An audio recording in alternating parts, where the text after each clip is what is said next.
And they're able to actually lock down members from Falcon and shut them down all the way from the early game. We see that that is where they're able to get control. That is where they're able to get those value pickoffs and turn the game around. They need crowd control and they need damage. Well, we're going to find out here as we have the draft of the final game. And there is a difference. Already, the Franco is banned out. The respect is there from RRQ. But will it make the difference? There is a difference, but will it make the difference? I do like the Franco ban. You know, Falcon learned at Game 3 that they needed to ban out Vin's Grok. And now in Game 5, RRQ making an important decision here, banning out that Franco. Now, this is going to now leave the Kaja possibly open, or it's going to force Falcon to not ban out the carry, but either way, so now Kaja open, and we saw Vin play it the other day. Kaja, or do you take the Eve? Ooh. It's neither. They take the glue. All right, so they felt like it was too tanky, it's too annoying. We saw that R7 was able to use it very well in the game number 2, so I think they go for it again. But as we mentioned, the Kaja is available, and if Falcon really values that DPS, that damage, single target damage, they can just deal with tanks. They can pick up a gold laner early on as well. So much potential here. The Jeeve, as we mentioned, is available if they want to go for more utility and maybe a bit more of healing reduction with the Necklace of Durance as well. So it's so insane that we can't really predict because we have no idea. We've seen the same draft twice, and now that we're in the final game, we have no idea what to expect. True, but I mean, this is definitely throwing a little bit of a wrench into things, and hold on a second. Now, with the Kaja pick, that's not the one I want to focus on because Falcon picking up the Lunox, don't want to give that to the hands of Clay, and honestly, just like RQ is picking it so much, it is still a great pick for Falcon because it can be that deciding factor in bursting down this glue, bursting down R7 when it tries to invade. I believe ZipX has played the Lunox in the gold lane as well, so again, multiple possibilities coming in from Falcon, and they are the ones now with the good crowd control, with the good source of burst damage, but RRQ counters with the Beatrix and the Fredrin, and that is Skylar on his quote-unquote signature hero.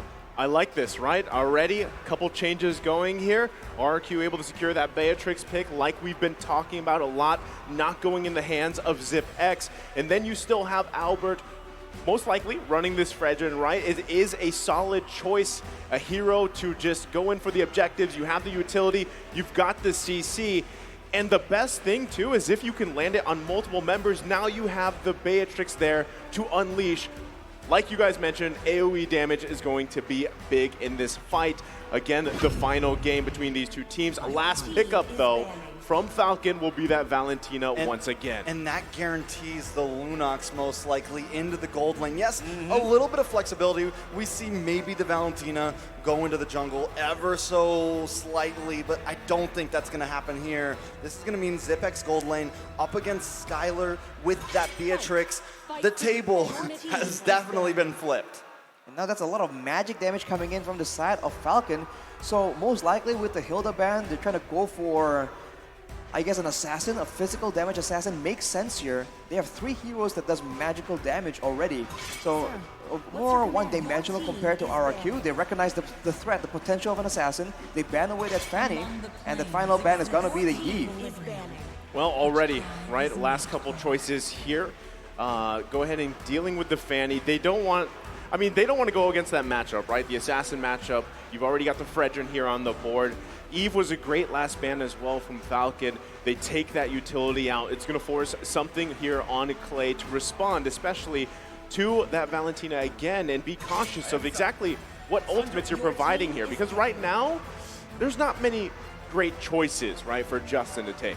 Lilia, Farza come to mind, right? A possibility there for Clay. Of course, I think at this point you just kind of have to give up the fact that, like, yes, they're going to steal our ultimate. We just have to use it better here.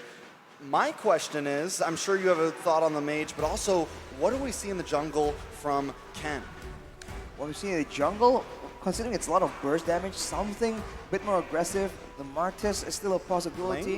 If he wants to go for that Granger, that can still be used as well if they want to just go full all-in in the early game. That's what they seem to be very good at doing. But for the side of RRQ, remember, with such a composition, they need a solid late-game long-range mage as well. But for Falcon, it's going to be Uranus. this is a little risky, right? Yes. Uranus is not, I mean, there was once upon a time, but this was a very high priority pick for the XP lane. But now, people kind of like to debate, is it a good choice still to park in that lane? Yes, you're pretty much, I mean, at some point, you're kind of unkillable. You have a lot of sustain, a lot of durability. But really, what do you provide for your team here in comparison to what you're going to see across from you, which is that glue? There's the Farsa pick, like you guys mentioned, and it's rounded out with the Lolita. I don't know how to feel about it. I mean, yes, the Uranus used to be a decent pick, but right now with the standing of marksmen and these DHS builds, these speed builds, it's not going to be easy for him. And he doesn't have, I mean, right now, I don't think he has sustainability against glue. Maybe he will be able to stalemate R7, and if Falcon can just focus into the gold lane, maybe they can catch a win that way. But the final question is, once again, what does Ken pick up here for the jungle? He's sitting looking at that marksman page right now. I was thinking something more in the lines of the assassins, but Granger? Granger. It makes sense, man. It's a lot of burst damage in the early game. It's the long-range kill secure Death Sonata. It will be that Granger, and this is a complete flip, right? This is Falcon going all in the early game, maybe banking on a split push Uranus in the late game, but for RRQ, it's team fight all the way to add to their crowd control. Even a Numeron Blast on a Lolita, it makes sense, but will it work? I don't know. So much is on the line right now. And the Granger failed in game 1. If Falcon wins it in game 5, it's going to be a statement. That's going to be a redemption arc for Ken alone here. Falcon, though, I mean, both team compositions, they've got their win conditions. It's going to come down to the execution factor and who can set the pace first, set the tempo, as that's been the story, the narrative between these two teams here. And now we're down to that final match as we just wait to load up here.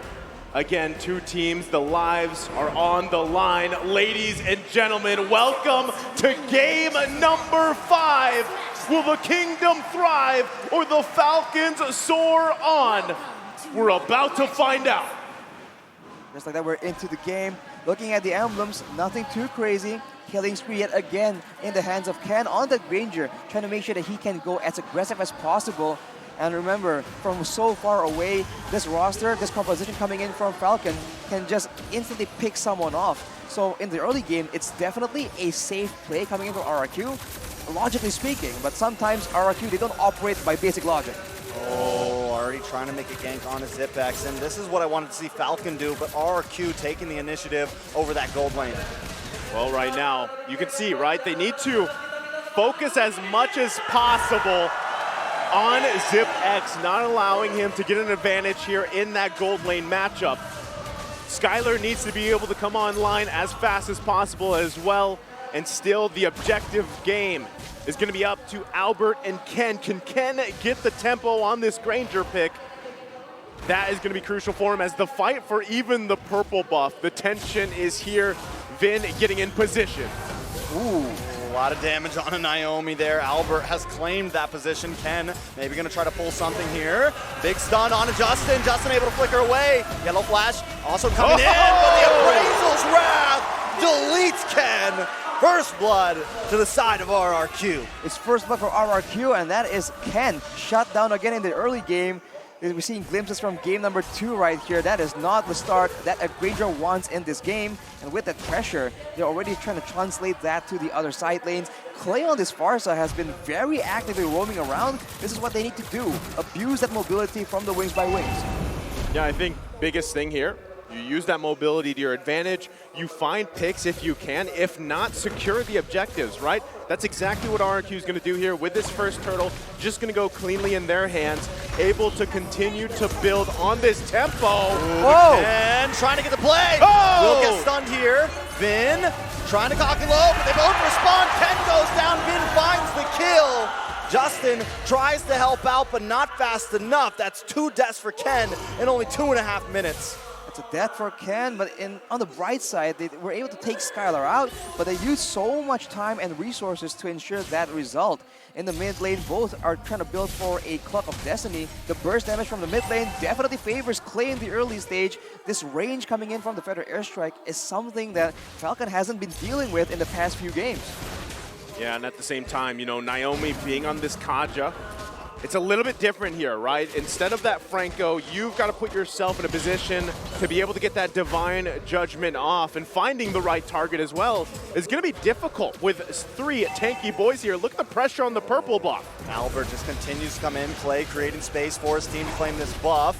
Vin about to use that Nona blast. Ken finds R7. A nice play. The stun does land down on a Falcon, so they can't push the objective too much. So they trade a purple buff. Oh, Zipex finding Skylar in the off lane as well. Falcon trying to keep the tempo. Early game Lunox damage. If you're a squishy mage, you do not want to deal with that. This is showing again the flexibility of ZipX and how much you're trading when you try and shut down Ken. RRQ is spending so much time, but they're allowing ZipX, the man who was carrying the past 2 games, to actually have a good time in the lane. Well, at the same time, I'm wondering here, right? With ZipX having that lead now, again, Skylar's died twice. So that already puts you in a good position if you're ZipX here. A little action in the mid lane, not going to convert into anything just yet, but still, transitioning mid-game, you've got to be careful of that damage from this Lunox pick. Has the mystery shop, will be able to scale quite quickly, especially if more kills go in favor of ZipX. You can see already attention being put there on the top side. Turtle now up here. The turtle dance going to ensue. Albert in position. Yeah, and Clay does not have the feathered airstrike right now, so the sniper shot does come down. Vin with the moon on blast, trying to create space. Watch Zipex, comes in, gets some nice damage. Skylar takes a turtle. Albert finds Naomi. Now Ken with a lot of range, dropping that Destinata, but Yellow Flash a little bit too deep. Whoa! Will get deleted once again. Albert with a double kill. Justin tries to flicker, but Skylar finds him. Zipex trying to dodge. Nice flicker, but R7 is here along with the rest of the team. RRQ wants suppression coming down, and Zipex, along with the rest of the team, fall. The crowd is wild, and RRQ reigns supreme in the early game. It's effectively a wipeout for RRQ, man. Every single member of Falcon fall, and this is what RRQ is able to do. Once they smell blood in the water, they just keep going. They don't let you escape with that huge play. You can see Skylar recovers, having that BOD right now. That's a lot of burst damage, and Ken is just in such a tough situation. Only a Hunter Strike when he is supposed to be the main carry in the mid-game for the side of Falcon. It's just catastrophic as R7 has a reading armor, so even if Justin wants to step in, if ZipX wants to try and burst him down, it's going to be very difficult, and Albert follows with a reading armor of his own. Not only that, but the whole fact that, you know, Skylar was struggling a little bit, but that whole interaction just put him in a great position, and at the same time, now Albert being even tankier with this lead here, he's 1,000 gold ahead of Ken. It's even going to be more difficult to get past Albert, get to the objectives. Conceal play coming out. They're still putting pressure here on the nest of the Falcons. Yeah, it's looking very rough for Falcons right now, with already it being almost 4,000 gold deficit for them. Another turtle's going to be up in 20 seconds. Oh, no. Watch out. Ken almost gets stunned. A nice dash away, though. Now Naomi's going to hold the front side. Nice Renner shot onto Zipex, and the range of RRQ right now is too much for the Falcons to handle. Keep in mind, later on in the game, there is a Lolita in the hands of Vin. That Bulwark is going to block a lot of damage, but look at that. That's going to be it. A nice pick. R7, though, doing a great job of surviving. What? It's not. Zipex comes out of the clutch and finds him. But is this enough for Falcons to redeem themselves? He bought so much time, right? R7 able to cause the distraction, secures the turtle. Clean sweep now for RRQ. And it's a 3.5k gold lead. This is massive at 7 minutes into the game. Oof. And they're still not stopping anytime soon, man. This is what they do. They just press on the tempo, and they have to be careful, though. Naomi can still very easily go for a pickoff, but for now, they are in the jungle of Falcon, taking control of the Falcon's nest. I mean, at this point, I don't even think Naomi can go for the pickoff. The moment he dives in there, if he does not find Skylar, he is going to get instantly shredded. Right now, RQ taking so much material on the map, it's looking very, very grim. Here's the thing you have to do if you're Falcon, right? It's a 4K deficit for the team. You're gonna have to wait. Most likely, it might even be better just to give up that first Lord. Let RRQ take it, do your best to defend. You need to allow yourself for Ken to catch up a little bit here, and as well as Zipex. That's your main damage dealers. This is the downside of having a mage in gold lane, right? Oh, charge up though. They get the flicker out from, actually no, Justin just dashed out of that. So they get the Nuno Blast out, but still, by the time the Lord comes up here, they're gonna have it available. Conceal though. Oh, Naomi uses it to get away though. They're definitely testing the limits. Like Falcon, they're seeing, they're trying to bait, but RRQ is not biting. They're just like making sure that they go for the right engage. And honestly, if you're RRQ, you don't have to do anything too crazy. You have all the range to work with. The snipe coming in, you can usually use the feather airstrike to just chip away at the HP bars of Falcon. As long as you get the right target. I mean, Ken, Justin, and ZipX are all vulnerable to just getting bursted down. And if Yellow Flash or Naomi wants to try and do anything about it, there's DPS as well. This is why the balanced composition of RRQ is just so much more dangerous in the mid game unless Falcon got ahead. Well, right now they're going to focus here. Bottom side, putting pressure where they can. Looks like they are just going to go ahead and give up this first Lord as RRQ is just going to go ahead and freely work on it. So Falcon just trying to find any type of win they can across the map, and right now that has to be space. That's their first turret of the game here. Now they're going to have to defend against that Lord push. It is only the first one, should be fine, but still, Falcon trying to buy time here. And even if Naomi grabs any member of RRQ, they're going to get claps down on. Again, whether it's Vin, R7, or even Albert, can Falcon actually respond to that and actually react to that clash down from RRQ, Arashi? I feel like the only real solution here is to try and take out Skylar and then try and win out by way of DPS, because they do have a quote-unquote marksman in the jungle and they have a solid gold lane in form of ZipX, so they can still try and do that like they did in the previous game. Look at that burst damage though. That is insane, and this is the range. This is the problem. Right now, even Justin can't dash in to get Clay's ultimate, right? Can't dash in. The only one he's been able to take right now is Vin. He just can't, none of them, Naomi, anyone can find the distance. For now, the Lord is coming in, gonna crash in on that inhibitor. The concealed play oh down. my goodness! Lot of burst damage, Clay finds him, Ken goes down. RQ reigning supreme. What the heck is that damage? And this is what happens when you get this lead, this tempo in your favor. They're assaulting the base of Falcon.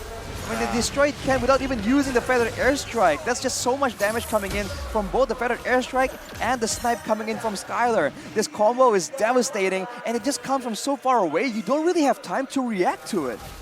I don't know if there's a way out of this, guys. I feel like Falcon is, they're sitting in the nest right now. They're sitting in the nest, and it is about to come crashing down. RRQ is not taking their foot off the pedal. Well, real quick, look at this stat here. M4 stats. RRQ is ranked first in team damage dealt per minute with 13,981. That's basically big damn, right? I mean, that's a lot to deal with. And you're seeing it here in the game. Falcon can't respond right now to it. Look at that. Huge burst coming in from Clay. He has the Divine Glaive as well right now, and you can see 2 balls, that's all it takes. Look at the damage, man. 4 items already complete, and that's before you even factor in everyone else. So here's the same strategy. Long range, magic, and physical damage. 3 very beefy members with a ton of crowd control. Falcon has no assassin, no way to get behind the members of RRQ. I mean, taking a look at some of these items, it's just Ken is so far behind right now. All he's got is the Malefic Roar, the Hunter's Strike. It's becoming a problem. Well, I mean, the biggest thing, too, is you just don't have, even if you find a pick, you have the follow-up damage. And let's say you do get one member of RRQ down. You still have to deal with everybody else. I mean, at this point, the lead is huge. Can they turn it around? It would be a Holy Mary play, possibly from Justin. He's holding on to the Numenon Blast here.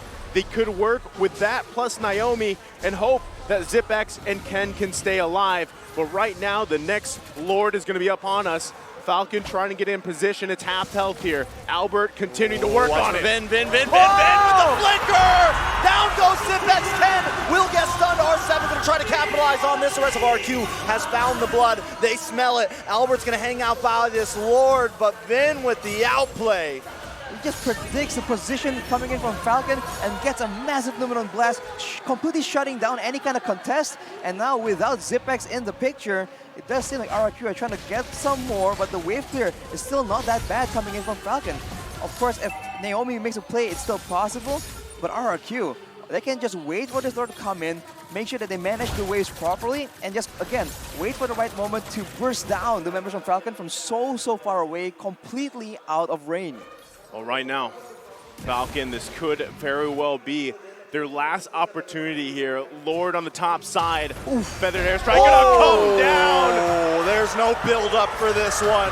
No time to set the map because Finn is trying to strike. Lord has closed the distance. Justin tries to respond with Uno on blast of his own, but now RRQ is here. They're trying to shred down the Lord, but not enough damage. Ken, Lord finally connecting. RRQ biding their time. They know they got plenty of damage to do this. Justin working his way around the side. Yellow Flash trying to keep them at bay. Minions are gone, so RRQ must back off, but another wave is coming. Beautiful render shot. Zipx goes down. Cray dropping the bombs from the air, and RRQ wants this game. That is it. RRQ has clipped the wings of the Falcons. Tonight they fall. The kingdom is proud, and RRQ reigns supreme. Reverse sweep denied. RRQ with a dominant fashion for game 5. What a massive play, massive game, and a great series to start the day. They showed us 2 same exact drafts, and in the third game that can potentially go to Falcon, they completely switch it up, and they win in such dominant fashion. Who would have expected, man, the final game to be almost a stomp coming in from RRQ? GG's well played. I gotta give it up to Falcon though. What an amazing performance. I love Zipx. I love this, going over, giving them all dabs, showing the respect. You could definitely tell Justin was a little bit upset there. He knows they lost the game, but still they made it this far. But tonight in Indonesia, RRQ made the fans proud. I mean, you can see it, right? The respect amongst the players here. This is really in the tournament where it gets much harder as you're rooting for multiple teams here, and eventually team after team has to get knocked out in knockout stages. But Falcon should hold their head high. They had an amazing run in MSC and now here at M4, but it's RRQ that gets the victory. They move on to the next step in the tournament. The Kingdom strikes back. RRQ denies the reverse sweep of Falcon. 3-2. Man, look at the fans. They're just ecstatic, man. Their guys got it done. I mean, you couldn't ask for anything more when we're this close to the grand finals. You can't ask for anything more from Mobile Legends because right here on the world stage, both teams gave it their all. I mean, I'm happy with that performance. No matter who won at the end, I am happy with that performance. Same. I mean, I completely agree with you. You know, it's like I said, it's always tough to see the team that gets knocked out here, but at the end of it all, it just comes down to what team gets that upper hand and performs better. And what better way to have it than go 5 games, go the distance in these last series in the last days of M4. As we get even further on into the tournament, we still have great matchups for today. Exactly. This is only the first match. You could almost forget it because it was really such a close series, man. I think no one can say it was one-sided at all. It was so close. They had us at the edge of our seats, and I bet the audience, I mean, either disappointed or relieved. But anyways, let's hear from our guys back at the analyst section to see if they can actually give us a bit more insight to the game. So Parashi, we're the guys at the analyst section. Mirko, Assassin Dave, and the man, the myth, the legend, Ulf. What a bittersweet match here, man. Unfortunately, one of these teams will be knocked out, and it was Falcon. They did super well, but 3-2 in the end. RRQ takes it pretty dominatingly, and we need to talk about the drafts because I believe it was mostly the drafts. Absolutely. Coming to the last game, both teams are playing under belief. For RRQ, more focus on the actual logic, where Falcons, complete on belief. No, the Granger pick, right? You know there's Lolita that counters you. There's so much dive that can get you. Farsa. Yeah, Farsa, and we still end up taking it. Now we're debating, is it going to take the Ling out? Is it going to take the Granger? And decided we'll go with the Granger, and you saw how little impact he had the entire game. And it went south badly for Falcon, as you saw. So we kind of prescribe RRQ Hoshi to not give the comfort of Falcon Esports, right? But they did the exact opposite. They gave the comfort. They gave the Granger. They allowed the Granger to happen, but they had precautions. That is when they drafted the Farsa and the Lolita. The last 2 picks were just so good against the composition that they wanted to have. So that really allowed them to win this game number 5. I do want to mention, they did ban the Franco, though. They did, right? Yeah. So there were already adjustments made by both both RRQ and Falcon towards the game, well, the final game here in Game 5. And I think for RRQ, the main changes were the ones that we criticized in Game 4. Remember, the Kufra pick not really doing any justice here.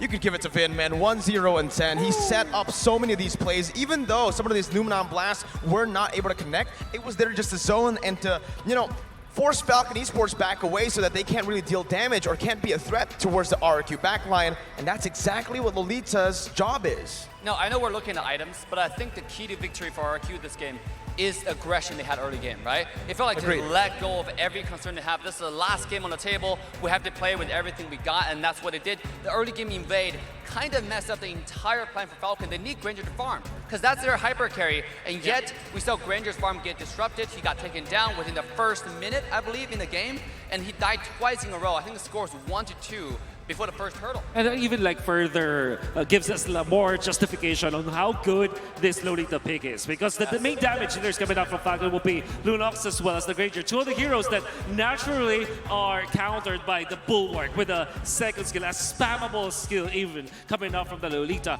Now you do have the Uranus, which I thought will be a problem for the side of RRQ Hoshi, but it was the exact opposite. Because of the fact that Clay and Skylar are so farmed in this game, they melt down even the Uranus. Game 3 and 4, it was all Falcon here. Rich Guy, the carry, Sandbag, Forgotten One. Now, we're seeing 4 RRQ members, right? We got Skylar, Clay, R7, and Vin. And honestly, like you mentioned, Wolf, I do believe that's exactly what happened, right? Falcon Esports wanted to get into that late stage where Zipix and Yellow Flash can excel. Unfortunately, they picked up a Granger that's very susceptible and vulnerable to these a lot of these invades, forcing these side laners to have to, you know, maneuver over to help Ken. And again, it's gonna just really halter their own farm. Zipix and Yellow Flash did pretty well in the laning phase, but when you're having to actually rotate to the jungle to save, instead of invading enemy jungle, putting some more pressure on enemy team, it just takes away that late game centric composition that they have. I think you hit a nail on the coffin there, right? Like when we look at Falcon, it was mainly the Zipix and Yellow Flash taking all the credit. But here you see the entire set of RRQ, they're playing together. They get, I think the entire roster was on the leaderboard. Now let's take a look at MVP. It's gonna be Vin with the setup, 1-0-10, 93% kill participation. Wow, that's amazing. And even though you suggested the ultimate, right? There was even one time that he utilized it to get a kill onto the Granger, which is basically in the earlier stages. Yeah. Overall, he's hitting his shots, even like utilizing the Numinal Blast in an angle from the purple buff of the opponent. Remember these plays, that happened maybe twice or thrice. When they wanted to invade against the purple buff of the Granger, what they did was to utilize the Numinal Blast, not for actually controlling the opponents, but more like zoning them out. The peel from the slow effect of the Numinal Blast in combination with the stun afterwards, you don't get a kill, but you get a small objective, the purple buff. And I just really love the itemization coming from him. He knows that Ken was shut down so early on, so there's no real need to build that physical defense, right? He went straight for the Athena shield. Sure, dominance ice, but you know, that's not really to counter Ken. It's more for, like, I used to say it's more for CDR, but that's taken away, right? So let's take a look at the heat map from Vin. You're absolutely right, the invade onto the blue buff from the Granger was insane, and the execution was flawless, right? The ultimate Nuance Blast was just to zone away. And then there are not too many skills that you can actually stop the ultimate from, you know, actually proceeding. And that's why it was so good. There was one time, I think we're talking about the same play there. They were at the blue buff, used ultimate, I think stunned 3 people, right? Just to get the blue buff. That was so good from entire RRQ. They had a game plan set up, and they executed flawlessly. What a play. And I think this is why Falcon actually went for the Granger instead of the Ling. It's going to be the same aggression, whether you're on the Ling or the Granger. And on the Ling, you're very dependent on that purple buff. Here, we're going to take a look at the MVP highlights to see again how it all unfolded. Ken here, this is the moment, right? Look at that. Numinal Blasters to get the last hit. There's a lot of focus from RRQ Hoshi to shut down Ken in this game by taking away his purple buff, eventually giving Albert a big advantage. By the way, Albert played, what, 4 games or what, 5 games on the Fedrin? It is not... He's matured. It's been, yeah. I think you saw how good he is. Sometimes he misses some shots, but when it comes to crucial Lord takes, that is where he flourishes. And I still gotta say, you can see RRQ moving together as a unit this entire game, right? That's true. The Silence kind of moving like Yellow Flashing the way. They're always 5-on-5, 5-on-5 team fight, and RRQ flourish when they play together, and that's exactly what we're seeing here. Look at the zonage, look at the finish.